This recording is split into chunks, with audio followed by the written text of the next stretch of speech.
ആരൊക്കെയാ ഇവിടെ? ഈ കണ്ണാട പറ്റിക്കോളൂ, എനിക്ക് നല്ല സുഹൃത്തുണ്ട്, അപ്പൊ കണ്ണാട വേണ്ട. ശരി, ഇതെന്തായിരുന്നു ഇവിടെ?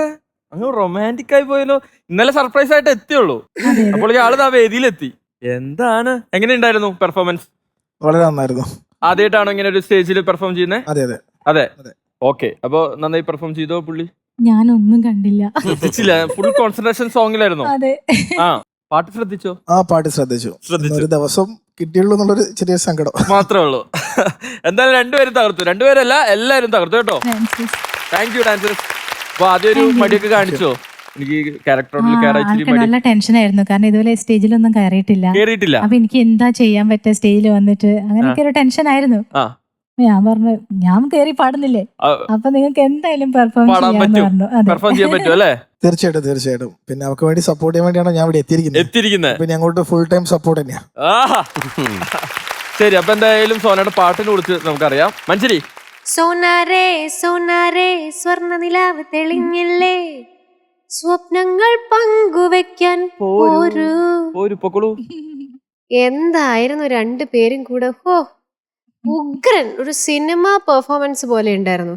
അമ്മയുടെ ഡാൻസ് ഉഗ്രനാണെന്ന് പറഞ്ഞതാ അവിടെ ഒരാള് എരിവരി കൊള്ളായിരുന്നു. അവള് അവിടെ ഇരുന്നിട്ട് ഇങ്ങനെ ലെഫ്റ്റ് റൈറ്റ് എന്നൊക്കെ നോക്കി ഇൻസ്ട്രക്ഷൻസ് ഒക്കെ കൊടുക്കണ പോലെ. സോന ഡാൻസ് പഠിച്ചിട്ടുണ്ടോ? ഇല്ല, ഞാൻ ഡാൻസ് പഠിച്ചിട്ടില്ല. നല്ല ഗ്രേസ്ഫുൾ ആയിരുന്നു കേട്ടോ, സ്റ്റെപ്സ് ഒക്കെ ചെയ്യുന്ന കാണാൻ വളരെ അധികം ഭംഗിയുണ്ടായിരുന്നു. ഡാൻസേഴ്സ് പഠിപ്പിച്ചൊന്നും അല്ല ഞാനിവിടെ ചെയ്തത്. എന്നാൽ എന്താ, എനിക്ക് പറ്റുന്ന പോലെ എന്തൊക്കെയോ ഞാൻ ചെയ്തു. ആ ചെയ്തതൊക്കെ ഗംഭീരായിരുന്നു, ഒരുപാട് ഇഷ്ടായി. ശരിക്കും ആ ഒരു ഫീൽ ഉണ്ടായിരുന്നേ പാടിയതില്. നമുക്ക് ആ സംയുക്തയും ബിജു ചേട്ടനും ഒക്കെ അഭിനയിക്കുന്ന ആ ഒരു ഫീല് കൊണ്ടുവന്നു നിങ്ങൾ രണ്ടുപേരും. ഇവര് രണ്ടുപേരും ഒരു ചെറിയ സിനിമ കണ്ട പോലെ തന്നെ ഒരു ഫീലിംഗ് ആയിരുന്നു. രണ്ടാളും ഒന്നിനൊന്ന് മെച്ചമായിട്ട് തന്നെ കട്ടക്കി നിന്നു.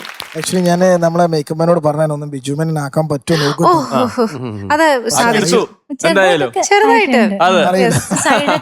ആ മുണ്ടൊക്കെ കറക്റ്റ് ആയിരുന്നു. പിന്നെ സോന സുന്ദരിയായിരുന്നു കേട്ടോ, പറയാതിരിക്കാൻ വയ്യ. എനിക്ക് ഇഷ്ടപ്പെട്ടെന്നു വെച്ചാല് ഈ പാട്ടിനകത്തുള്ള ലൈറ്റ് ആയിട്ടുള്ള ചെറിയ ചെറിയ സംഗതികളൊക്കെ ഉണ്ട്, അത് വളരെ ഈസി ആയിട്ട് പാടിപ്പോയി. ബ്യൂട്ടിഫുൾ ആയിരുന്നു. സോന, ഇത് പെർഫോം ചെയ്തുകൊണ്ട് പാടാൻ അത്ര എളുപ്പമുള്ളൊരു പാട്ടല്ല. But this was really good. നന്നായി പാടി, മോർ ദൻ ദാറ്റ് നന്നായി പെർഫോം ചെയ്തു. എനിക്ക് സോന ഡാൻസ് ചെയ്യുന്ന കാണുമ്പോൾ പെട്ടെന്ന് ഓർമ്മ വരുന്നത് കലാമണ്ഡലം ക്ഷേമാവതി ടീച്ചർ ആണ്. അത് ആ ഒരു grace you have got. And ഇടയ്ക്ക് നിങ്ങൾ തമ്മിലുള്ള ഒരു കോമ്പിനേഷൻ വിത്ത് സ്റ്റാച്യൂസ് ഇടയ്ക്കിടയ്ക്ക്, that was so good. Thank you. ഇതേപോലെ തന്നെ സോന പറഞ്ഞ കുറച്ച് കാര്യങ്ങളുണ്ട്, അത് ഞാൻ വീണ്ടും റിപ്പീറ്റ് ചെയ്ത് പറയാണ്. അടുക്കളയിൽ സാമ്പാർ മാത്രം വെച്ചിരുന്ന ഞാനിപ്പോ ഇവിടെ ഈ വേദി വരെ എത്തിയിരിക്കുകയാണ്.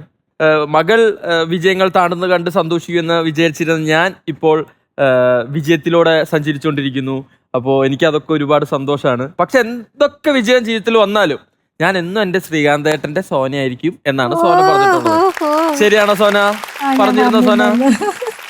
ശ്രീകാന്തേ, സോന പറഞ്ഞ വാക്കുകളൊക്കെ കേട്ടല്ലോ. ശ്രീകാന്തിന് എന്താണ് തിരിച്ചു പറയാനുള്ളത്?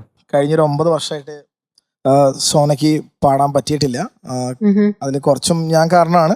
വീട്ടിൽ ആളില്ല, ഒന്നാമത്തെ അവളെ കൊണ്ടുപോകാനും അങ്ങനത്തെ ദൂരെ കൊണ്ടുപോകാൻ എൻ്റെ അച്ഛനും അമ്മയും ഉള്ളായിരുന്നു. അപ്പൊ ആ ഒരു ബുദ്ധിമുട്ടുണ്ടായിരുന്നു. പിന്നെ അമ്മയും എല്ലാവരോടും സപ്പോർട്ട് കൂടി. പിന്നെ എന്തായാലും ഇത്രയും നല്ലൊരു സ്റ്റേജിൽ എത്താൻ കഴിഞ്ഞാൽ വളരെയധികം സന്തോഷമുണ്ട്. ഇനി അങ്ങോട്ടുള്ള എല്ലാ പ്രോഗ്രാമിനും എല്ലാത്തിനും എൻ്റെ ഫുൾ സപ്പോർട്ട് ഉണ്ടാവും. അതേപോലെ തന്നെ എൻ്റെ ഫ്രണ്ട്സിന്റെ ഫാമിലിയുടെ ഫുൾ സപ്പോർട്ട് അവർക്ക് ഉണ്ടാവും. Super super. സത്യം പറഞ്ഞാൽ മ്യൂസിക്കൽ വൈഫ് ഗ്രാൻഡ് ഫിനാലെ പലർക്കും ഒരു തിരിച്ചറിവാണ്. അതെ. പിന്നെ അതേപോലെ തന്നെ ഇപ്പോഴും സോനയുടെ കൂടെ തന്നെ നിൽക്കുന്ന ആളാണ് അമ്മ, അല്ലേ? ഈ വേദിയിൽ സോന നിൽക്കുന്നതിന്റെ ഒരു കാരണം അമ്മയും കൂടിയാണ്, അല്ല അമ്മ? സന്തോഷായില്ലേ? സന്തോഷായി. മോൾക്ക് എന്താ പറയാനുള്ളേ? അമ്മയുടെ അച്ഛന്റെയും പെർഫോമൻസ് ഒക്കെ ഇഷ്ടപ്പെട്ടോ? ഓ ആക്ച്വലി അവക്കായിരുന്നു ടെൻഷൻ. അവൾ എന്നോട് പറയാ, മറന്നു പോവാ അച്ഛാ, ഇല്ലല്ലോ, ഇതാണ് ചെയ്യേണ്ടത്. ഫുൾ പഠിപ്പിക്കലായിരുന്നു ആള്. അതെ.